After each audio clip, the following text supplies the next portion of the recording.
A continuación les estaré presentando alguna información pertinente en cuanto al diseño de planta o la distribución dentro de una instalación. Este proceso incluye algunas decisiones como son dónde se colocarán los departamentos y sus grupos de trabajo, dónde se colocarán las estaciones de trabajo y los puntos donde se ubicarán las existencias dentro de una instalación. A su vez, estas decisiones se ven influenciadas por algunos elementos como son la especificación de los objetivos y los criterios que se aplicarán para evaluar el diseño. Normalmente estos criterios que se usan son la cantidad de espacio que se requiere y la distancia que se debe recorrer entre los elementos.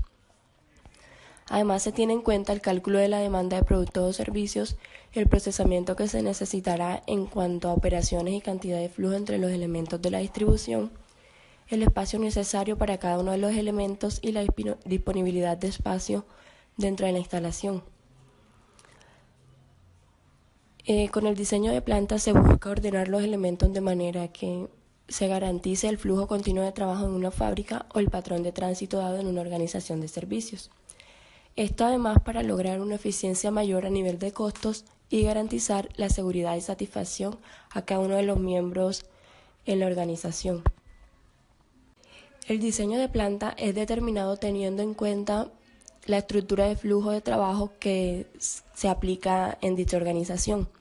Encontramos 4 estructuras de flujo básicas que son centro de trabajo, línea de ensamble, distribución por proyecto y celda de manufactura. Por su parte, el centro de trabajo se refiere a la agrupación de equipos o funciones en un área determinada. Por ejemplo, cuando se colocan todos los tornos en una sola área o todas las prensas en otras y la pieza va avanzando en su fabricación de acuerdo a una ruta preestablecida, teniendo en cuenta las necesidades que tenga de pasar por ciertas maquinarias o de no pasar. Bueno, en el siguiente ejercicio nos piden minimizar el costo del manejo de materiales entre los departamentos de una instalación. Y nos dicen también que cada departamento tiene las mismas medidas de 40 por 40 pies y el edificio o la empresa en su totalidad mide 80 pies de ancho y 160 pies de largo. Entonces, tenemos que realizar un diseño teniendo en cuenta que cada movimiento de un departamento a otro tiene un costo de $1 sin intermediario y $1 más por cada intermediario que se encuentra entre estos departamentos. A continuación encontramos una matriz con el número de movimientos que se realizan entre el centro de trabajo 1, el centro de trabajo 2 y así entre cada uno de los centros de trabajo dentro de la organización. Y encontramos la distribución actual con la que cuenta la distribución. Volvemos a la matriz y vemos que entre el centro de trabajo 1 y el 2 se presentan 175 movimientos de carga anualmente. Entre el centro de trabajo 1 y el centro de trabajo 3 se presentan 50 movimientos, mientras que entre el centro de trabajo 1 y el centro de trabajo 4 no se presentan movimientos de carga en el año. Podemos ver que los que más movimientos presentan son el centro de trabajo 1 con el 2, el 1 con el 6, el 3, el centro de trabajo 3 con el centro de trabajo 5, el centro de trabajo 5 con el centro de trabajo 7, el centro de trabajo 5 con el centro de trabajo 8 y el que mayor movimientos aplica es el centro de trabajo 6 con el centro de trabajo 7. Bueno, el siguiente paso consiste en graficar el flujo entre los centros de trabajo, es decir, la matriz vista anteriormente la vamos a llevar a una gráfica en la cual se muestre cada uno de los flujos entre los centros de trabajo. Por ejemplo, el centro de trabajo 1 con el centro de trabajo 2, en el flujo se están presentando los 175 movimientos anuales de los cuales nos informaba la matriz anteriormente vista. De modo, la gráfica de flujo entre centros de trabajo nos permite evidenciar cuáles son los centros de trabajo que tienen entre sí algún intermediario. para tener en cuenta cuántos dólares deberán pagar por sus movimientos. Por ejemplo, el centro de trabajo 1 y el centro de trabajo 5, por los 30 movimientos anuales que se dan entre estos, se deberá pagar $1.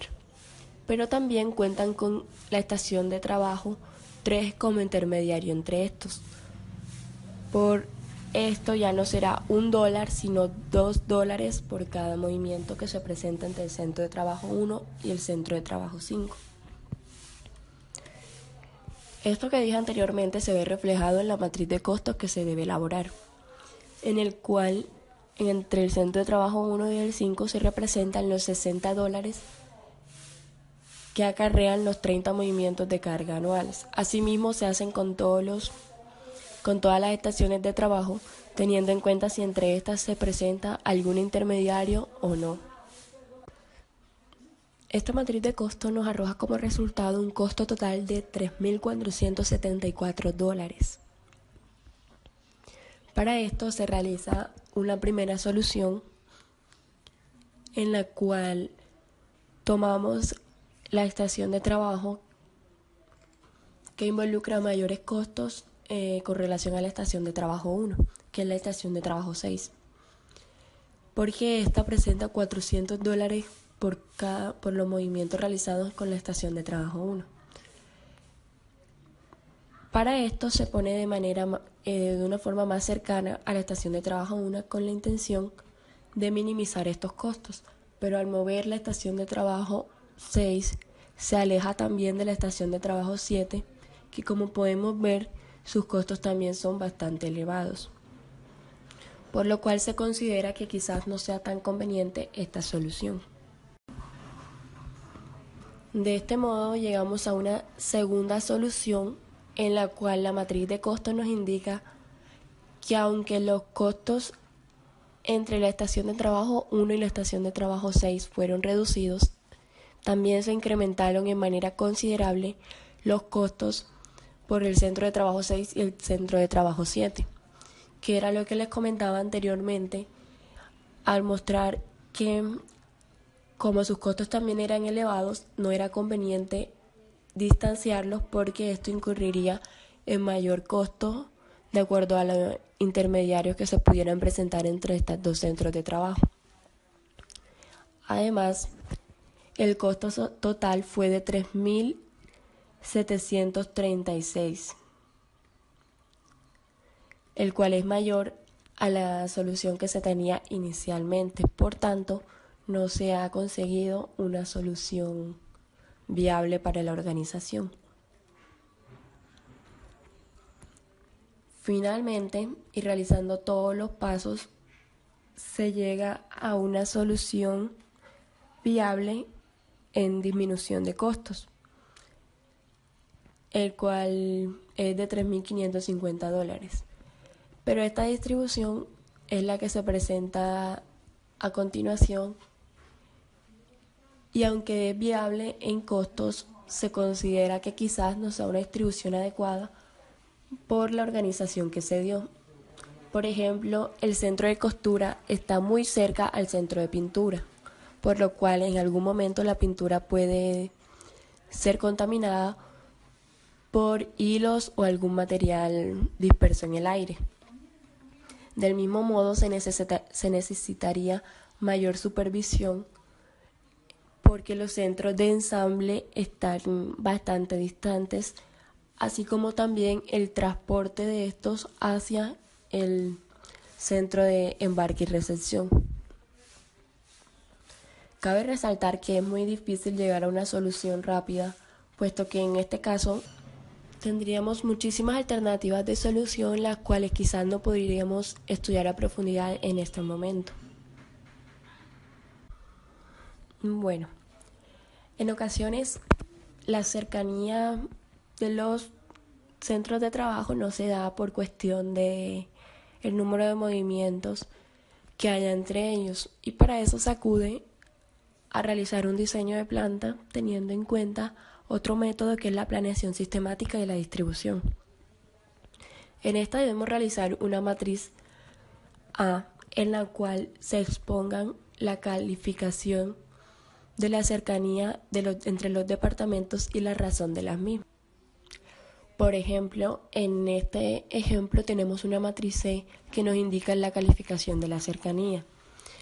En letras, decir, si entre los departamentos se realiza una calificación A, se quiere decir que la cercanía de estos dos centros de trabajo es absolutamente necesaria, y así con cada una de las letras. Pero también tenemos una matriz B que nos da las razones de la calificación dada a los departamentos teniendo en cuenta la matriz C. Por ejemplo, calificar dos departamentos con la letra A quiere decir que es absolutamente necesaria, y colocar una razón 2 quiere decir que esta cercanía es necesaria por la facilidad de supervisión que se necesita entre ambos departamentos. Así se llega a realizar la gráfica A, en la cual se exponen las relaciones basadas en las tablas anteriores. A manera de ejemplo tenemos el departamento 1 de crédito con el departamento 4, que es el departamento de cámaras. Este nos indica que su cercanía es especialmente importante debido al contacto necesario que debe haber entre estos dos centros de trabajo. Asimismo, nos presentan la superficie que deben tener cada uno de los departamentos en pies cuadrados.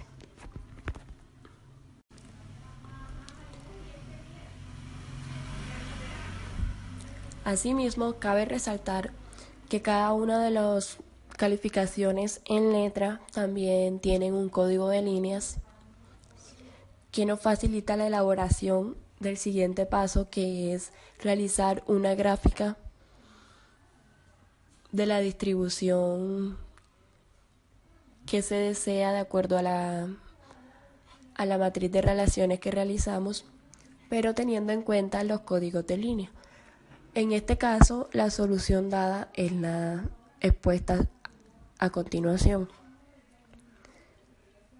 en la cual podemos ver que el departamento 1 y 4 están cerca, tal como presentaba la matriz de relaciones anteriormente vista.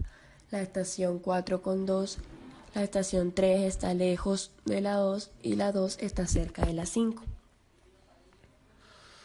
Luego de esto, de tener esta gráfica de acuerdo al código de líneas, se procede a tener una distribución de la planta más organizada, pero esta sin tener en cuenta el espacio real con el que cuenta la instalación, y sería algo como esto. Luego de tener esta gráfica, se procede a realizar la distribución final ajustada a los pies cuadrados y el tamaño del edificio, es decir, con el espacio real que se cuenta, y además de esto teniendo en cuenta la superficie de cada departamento que se indicaba anteriormente, y se llega a esta solución como solución final.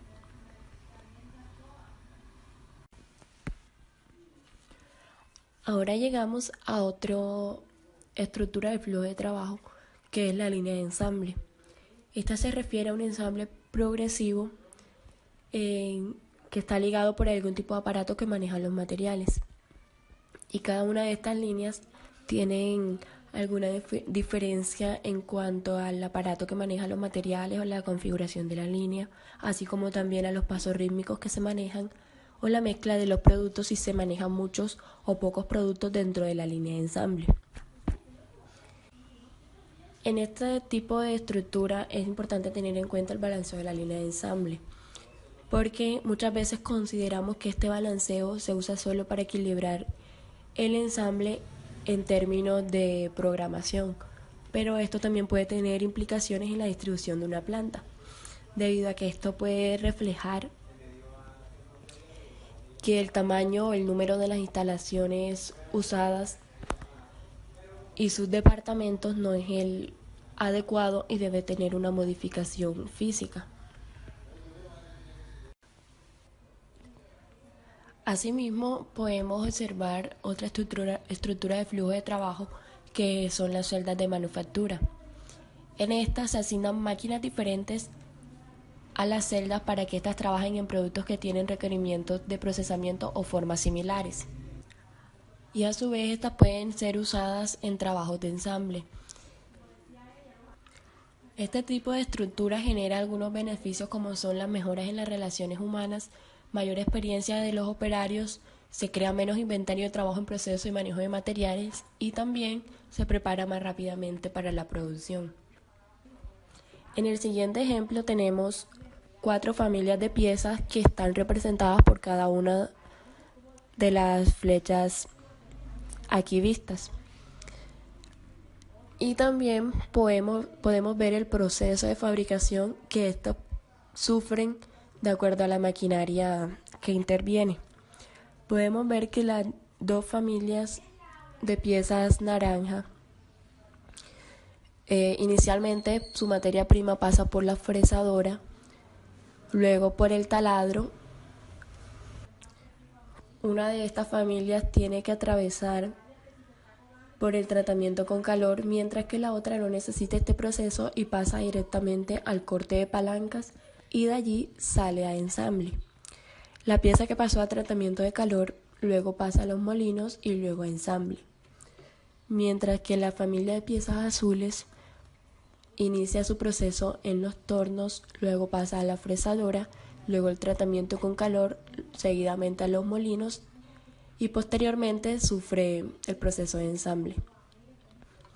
Del mismo modo, la familia de piezas rojas sufre un proceso similar al anterior, pasando por los tornos, luego a la fresadora, pero esta pasa por los taladros antes de pasar al tratamiento con calor y no necesita atravesar por los molinos.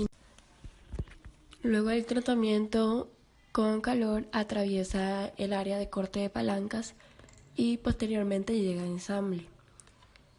La gráfica anteriormente vista y explicada se representa también en la matriz siguiente, en la cual cada una de las X indica si esa familia de piezas atraviesa por esa maquinaria o no lo hace. Y las 2 gráficas anteriores se ven representadas en esta distribución, en donde cada familia de piezas, como tiene un proceso diferente, se agrupa en una celda de manufactura. La celda 1 agrupa toda la maquinaria que necesita la fabricación de la familia de piezas roja y así con la familia de piezas amarilla, azul y la otra amarilla. Teniendo en cuenta el proceso que deben sufrir para su elaboración, se agrupa en la maquinaria y a esto se le llama una celda de manufactura.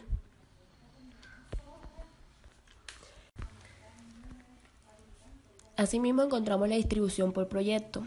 Este se caracteriza porque el número de unidades de producción en comparación con los formatos de centro de trabajo y líneas de ensamble es relativamente pequeño. Y además, en estos casos es la producción quien va hasta el producto que se desea elaborar.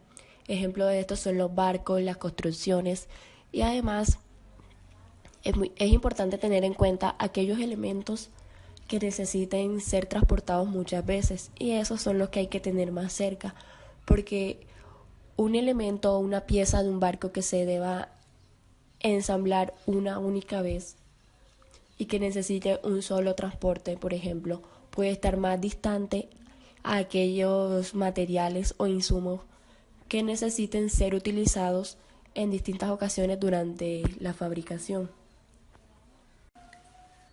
Podemos encontrar también la distribución para servicios minoristas. En este se busca maximizar la utilidad neta por metro cuadrado de espacio del piso y además maximizar la exhibición de los productos. Un ejemplo de una distribución para servicios minoristas eficiente es la desarrollada por Apple, en donde en este ejemplo se puede ver cómo cuentan con el espacio adecuado para el tránsito de los clientes, así como tienen una buena exposición de los productos y han maximizado la utilización de cada metro cuadrado del piso y también han expuesto de manera eficiente sus productos.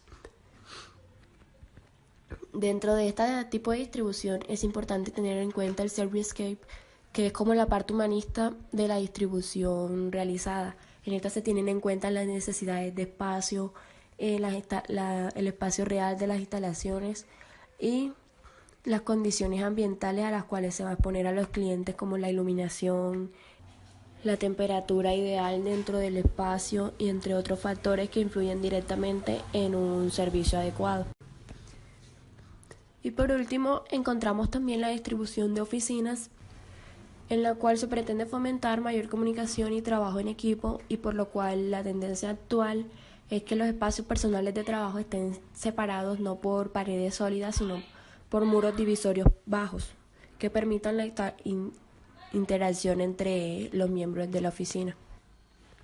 De este modo llegamos al final de esto, que representa una pequeña parte de todo lo que puede abarcar un tema como es el diseño de plantas o la distribución de instalaciones, debido a que esto es de suma importancia e influye demasiado en todos los procesos que se realizan dentro de una planta productiva o dentro de las instalaciones de servicio, teniendo en cuenta que de acuerdo a la distribución que se tiene en una planta, así se van a desarrollar distintos procesos y también esto va a incurrir en algunos costos que pueden ser menores.